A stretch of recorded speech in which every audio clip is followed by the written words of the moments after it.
सुदूर गंजाम बरहमपुर सोरडारू आसीथिबा एकाधर जड़े शिक्षक लेखक कवि सरोज कृष्ण षडंगी को एक बुद्ध मंदिर परिसर में अनुष्ठित कर नुआखाई भेटघाट प्रोग्राम रे सम्मानित अतिथि भाव में इनभाइट करिथिबारु से आयोजक मानक धन्यवाद देइचंती ता संगे संगे निजर वक्तव्य प्रदान करथिले। सरोज कृष्ण षडंगी बहुत बही कविता लेखिथिबारु तांकु एवं तांको सहधर्मिणी को मुख्य वक्ता भाव में आसीथिबा श्रीमती प्रतिभा महारथी एवं समस्त अतिथि करकमल में संबर्धित करा जायथिला। सरोज कृष्ण षडंगी सूचना देते जे एक 300 पेज रे छांद रामायण बही प्रकाशित करिवे। सरोज कृष्ण षडंगी नुआखाई भेटघाट प्रोग्राम जो होती एथिरे मते सम्मानित अतिथि हिसाब रे डाकी टॉपिक रखी ये तो माने माँ समलेश्वरी तांकर माँ समलेश्वरी अपार करुणा तेणु आसी आज ये उपस्थित होती बहुत भल लगुच निज बहुत खुशी लगुच सर बहुत उत्साह लगुच एथपाई मु प्राइड माने गर्वित निजकू जे माने बनमल्ली बण भितर मौली जावा परी गंजाम भितर से तो सुजोग मिले ना कौटी आसी एमती एटेंड होगापाई आज जो सुजोगटा मिली एथपाई मु बहुत खुशी। संस्कृति बजाय रखा उचित नेक्स्ट आमर जो जेनेरेशन आसुचंदी माने से कल्चर उपरे आउ तापरे तांकर आग्रहता रहुनी को पुराणा कथा ताकू किए मानुची सब टिके डिस्टर्बेंस रहुची किंतु सही संस्कृति को बजाय रखिबा आमर कर्तव्य आउ स्वधर्म यह समाज भी उन्नति हो पारिबो समाज ठीक दिगरे परिचालित हो पारिबो समाज श्रृंखलित हो पारिबो एटा मोर उपदेश। मार आशीर्वाद समस्त ऊपर रहू आई उत्कलर समस्त उन्नति हो ये तो कृषि पर्व तेणु कृषि कृषकर मध्य उन्नति हो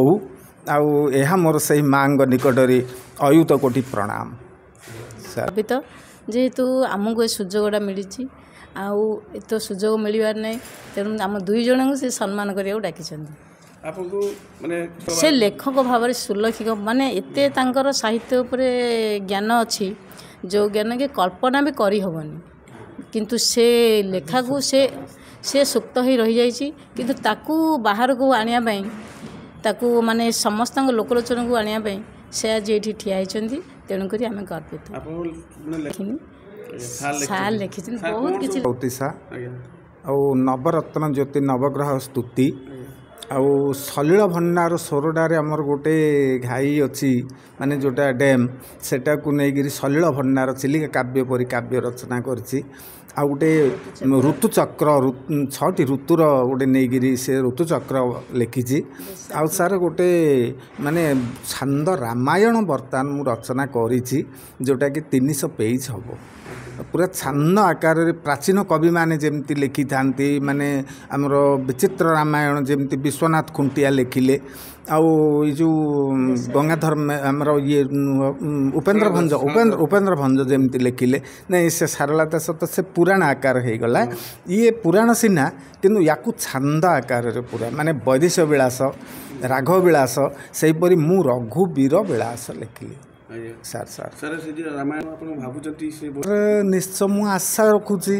मार कृपा तो कृपा पड़िले क्षुद्र महियान तो कृपा बिहुने बड़ हुए सान तार जदि कृपा थिबो ताहले निश्चित ए समाज रे से टिके स्थान पाइबो बोली मु आशा पोषण करूची आ एतिके आपण को जणाउची सर सर छांद माने देखु आमर जमी तपस्विनी काव्य जमी वैदेश विलास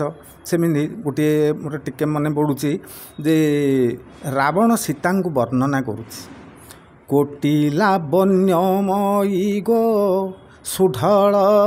प्रतिमा ज्योतिर्मयी हेम देही रूपे अनुपमा सुबिरल तोर मुख झले समुज्वल ବିଚ୍ଛୁରିତ ହୁଏ ଜ୍ୟୋତ୍ସ୍ନା ସୁରଭି ଶୀତଳ। ବଢ଼ିଆ ସାର୍